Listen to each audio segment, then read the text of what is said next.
बिस्मिल्लाहिर्रहमानिर्रहीम। अस्सलामुअलैकुम नाज़रीन, आप देख रहे हैं BBC Urdu news Punjab TV और मैं हूं आपकी होस्ट सुंबल ज़िया। बुलेटिन का कायदा आगाज़ करते हैं और शामिल करते हैं आज की अहम तरीन खबरें। खबर शामिल करते हैं दादू से। हमारे बीबीसी उर्दू न्यूज़ के डिस्ट्रिक्ट रिपोर्टर अल्ताफ हुसैन पनहोर की रिपोर्ट के मुताबिक डिप्टी कमिश्नर दादू सईद मुर्तज़ा अली शाह ने आज पीपल्स मैटरनिटी होम मसन रोड दादू का दौरा किया। दौरे के दौरान इन्होंने इंतजामी अमूर, सफाई सुथराई, स्टाफ की हाजिरी और इलाज मुआवजे की सहूलियात का तफसीली जायजा लिया।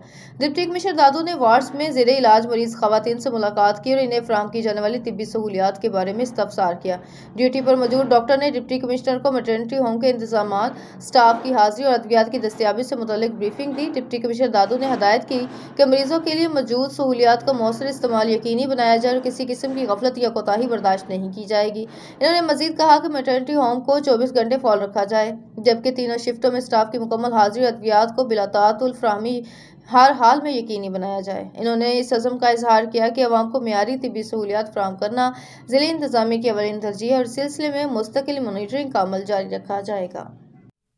बुलेटिन से फिल वक्त इतना ही। मज़ीद खबरों और अपडेट्स के लिए देखते रहें BBC Urdu news Punjab TV. अल्लाह निगहबान।